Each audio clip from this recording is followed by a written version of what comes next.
Well, hi, folks. Welcome to our hermitage. It's been a while. I haven't posted a video in about a month, and we've had some well wishing subscribers leave a few comments asking if we're okay and alive and well. Lori and I are doing fine. I've just been offline for a while, kind of, backing away from, the social media and doing what I love doing, which is contemplating and whittling and thinking about where do I want to go with this channel. It kind of just sort of snuck up on me as far as being somewhat successful in a small way, which is fine by me. And I think I'm just going to continue doing what people have asked me to do. Obviously, it's the best route to take, and let's just talk about my view on things and what I've learned over the years, and particularly from the perspective of someone that's been blessed for the last 27 years, been able to live in somewhat the solitude of the wilderness, um, which kind of was always my plan ever since I was about 7 years old. It just took me 50 years to get here. So I thought I'd talk about a few things. One update, for example, I'd mentioned a video of how you can, move to a peaceful, quiet, solitary place in the woods, and or the sort of wilderness mountains of Arizona, and all of a sudden somebody will move in a half a mile away and play boom boom music. So I mentioned that and how I dealt with it, which you just accept that stuff, and it didn't really bother me. But as an update, yeah, someone asked, "Is the person still booming?" And I said yes, but I've learned actually to use it kind of as a teaching tool, like to practice it, having it not bother me. Yeah, and I was successful. It didn't bother me, and now he's gone. So much. Teachers come and go. I mentioned previously that somebody also came up about 100 yards from or quarter mile or thereabouts from our property, and invested, oh Jesus, I guess about 100+ thousand dollars, and drilled a well and got water at several thousand feet. I finally drove down there and was going to take some photographs, but uh, I couldn't videotape traveling around because the roads are so rough you can't even hold the camera. Um, but and also when I got to the section of the road where they were developing a standoff, which is basically would be a refill filling station. They had cameras and such posted, and I didn't want to take a video because apparently, or a picture, because apparently they've gotten flack from the local community, as small as it is up here. People complained. They didn't want added traffic. Uh, that a well, somebody selling water from a well would bring. So they turned him into the county. And essentially, what happened is I don't know who these people are that have this kind of money to invest in. It's a big operation, huge tanks, and big generator and all this stuff. So they've got funding. But at any rate, they neglected to um, check with the county or just with the realtor or whoever. They're not on a commercial piece of property. So the county came out and said you can't sell water. It's not You're not zoned commercially. So I mean you can use the water for yourself, but you can't sell it. So they're passing around a petition to see if they can get the property rezoned. Um, this area is about was a defunct subdivision, about 10 square miles or more, and we're right in the middle of it, the most wooded part. I'm going to try to add a beginning video clip of what a beautiful grand day it is up here and see if I can accomplish that. Um, But so they're centrally located, so it could benefit quite a few people. Yeah, it brought noise and a racket for 3 weeks while they were pounding and drilling away. And yeah, there'll be trucks and in traffic and that kind of thing. But if it helps somebody, saves them from driving 20 miles, into the nearest small town where there's a railroad well, that's for public access. Well, then hell, more power to them. Um, you can seek peace and quiet, all kinds of places. And I've been remarkably lucky. Back in 1997, when I first moved up here, hell, you could hear your heartbeat, literally. And I remember one time in the winter, I was walking in the snow and crunching, and it was loud. And I went to zip up my parka, and my God, the zipper sound was deafening. It was that quiet. You'd go days, weeks without hearing really a human generated sound by vehicle or anything. And now it's a little bit noisier than that, but that just happens. So many people want to go someplace and peace and quiet, and then shut the door behind them, not let anybody else in. Well, if the people before you shut the door, then you wouldn't have been able. They wouldn't have been able to get up here. I mean, when I came, I was one of maybe two people living in this area, and now there's probably 100 or so. It's dispersed over, like I said, about 10 square miles. But at any rate, I kind of wish them well. No pun intended. But if they want to develop a well and a propane service or a large propane tank where people can fill up their propane bottles, and why not? So many people think that, oh, let's leave the roads crappy and rutted and dirt and almost impassable to keep people out. Well, I've watched over the last 27 years. That doesn't necessarily keep people out. And there are four-wheel drive vehicles, and then UTVs and ATVs and side-by-sides, whatever you want to call them. But I mean, you can just about go anywhere. But it seems to be part of human nature is to shut the door and not let anybody in. And I think that's fear-based, There was an ancient Sufi adept, Rumi, who wrote some beautiful poetry, spiritual awakening kind of things that just inspired me for years when I studied him. And he said, I leave my door open to everybody. Everybody and anybody. I mean, if it's somebody that's disagreeable, well, then maybe I ask them to leave. And, if they won't leave, then I'll leave.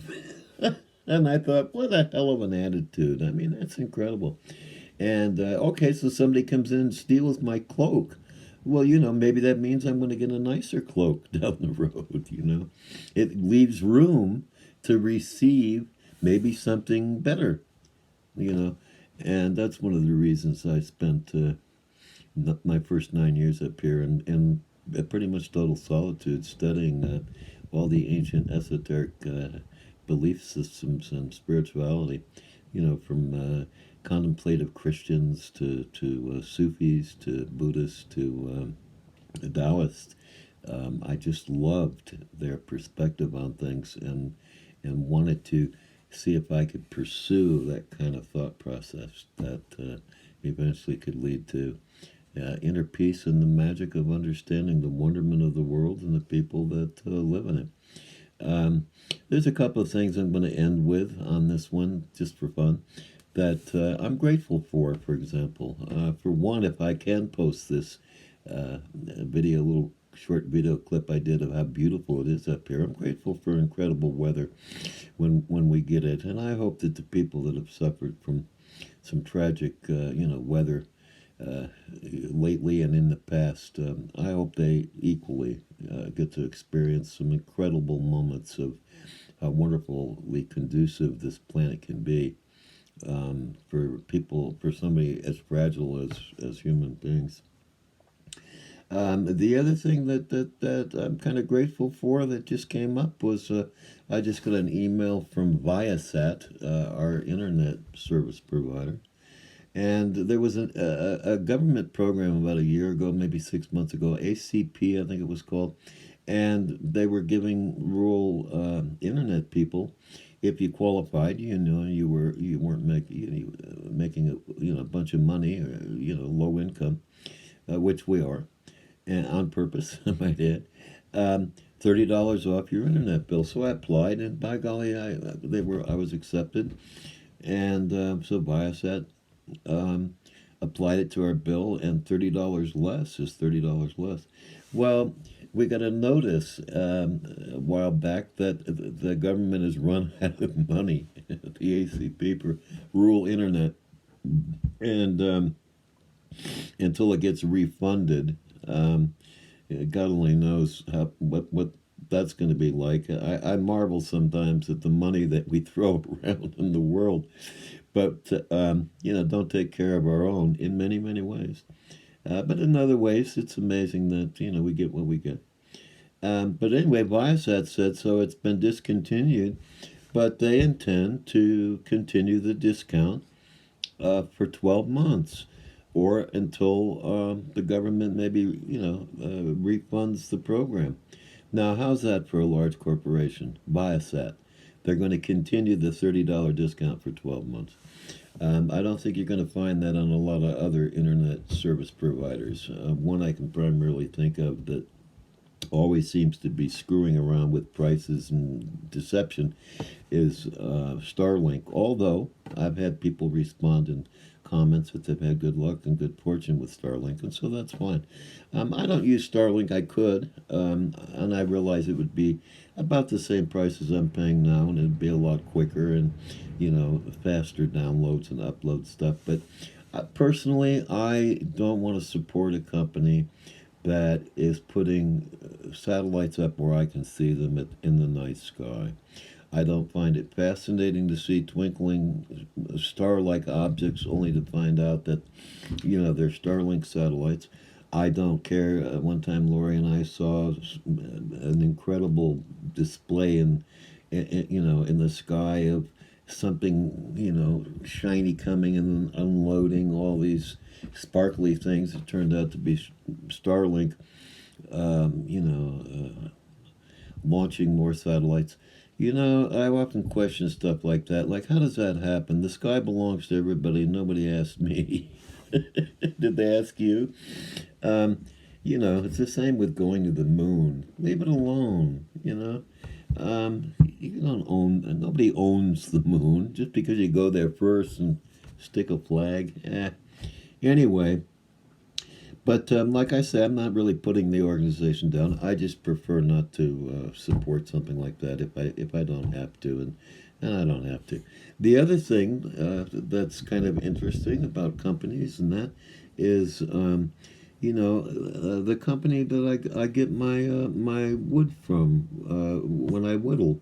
This is excellent basswood. It's called, and it's from the linden tree, and it's up somewhere. The best stuff is in, I believe it's in Minnesota, and very very soft, wonderful wood to carve, and yet dense grain, and so it doesn't split on you and everything else.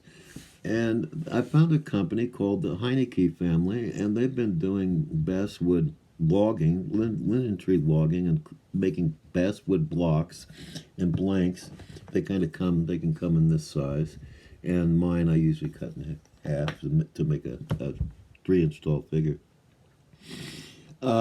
They grow the trees, they harvest the trees, they mill the trees, they season the wood. It's phenomenal. I mean, in that you can still find an organization or a company, a family owned business that's doing that. And here's the kicker: you go online to their site and you call them. They answer the phone immediately. The daughter does, or the wife, one of the two. And you order wood. They have a little price list there, or you use their email form and you email them a wood order, which they immediately start, as soon as they get to it, which is relatively quick, um, process it and send it to you, and then wait for you. They don't wait for you, actually. They send you the wood, and you send them a check, a personal check. I said, how can I pay for this? So just mail us a check, when you get the wood. Who does that these days? Huh? Well, the Heineke family in Minnesota. Here's another thing that I think is phenomenal. This video has gone on for a while, and we'll see how well it uploads. But craftsmanship. I mean, can you find craftsmanship anymore? Well, there's a guy, Paul Jones, in northern Minnesota, who hand forges carving knives. And I want you just to take a look at this carving knife. I bought several from Paul. Look at the quality of it. This thing is bulletproof. It's like carving with a samurai sword. It's hand forged. Most carving knives on the market these days are blanks that they get, and then they insert them into the handle. You can tell by the round stock here that he starts with a round piece of stock and hand forges this blade and then inserts it into this beautiful handle. And Paul Jones, it's called Deepwood Ventures, and he's in Minnesota. But look at the craftsmanship of that. I mean, isn't that delightful? I have several that I bought from him. There's a fellow that was making good, wonderful carving knives, and then he sold out to his worker, who's a nice enough guy. I think his name is Rick. And but people are waiting a year for their knives, and it's kind of turned into a boutique knife thing. And the craftsmanship is nowhere near this quality. This is hand forged stuff, folks. It was hand forged for me. I mean, I called him up, and I ordered 3 or 4 of his knives. So we can look around and we can say, damn, the world's gone to hell in a handbasket. How many times have we heard that from old timers? And well, I'm an old timer, and I'm going to tell you something right now. Not necessarily has it gone to hell in a handbasket. Oh, there's some odd stuff that goes on, and weather is cyclical, and human nature and violence can be kind of cyclical, and yeah, maybe cities are more violent than they were in the 50s. But on the same token, it's not like several hundred years ago where we had circumstances like Genghis Khan and 1,000 hordes riding over the hills and invading small towns, raping, pillaging, and salting the earth so that crops couldn't grow there anymore, and then moving on and taking over. Look at the empires that have conquered and taken over, and we don't really have that so much anymore. Oh, people say America's kind of an empire that's taking over and all that, and corporations are taking over, and they're ruling the world and controlling politics. Well, maybe they are. But on the same token, I think everything that takes place, has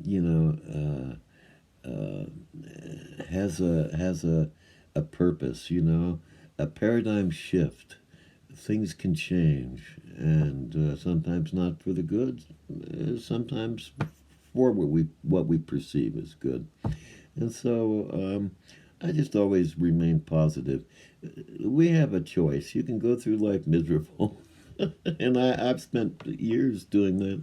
Or you can just, spend a little time alone in solitude, get to know who you are and what you really want. And what I always wanted was just the inner peace. I wanted calm, and to be positive. I want to see the positive in everything. And I've done a few videos on how you can go about doing that. And if it interests anybody, then I'll go into a little more depth of some of the stuff that I've discovered. Anyway, so that's the update from Hermitage. And I'll sign off for now, and take care.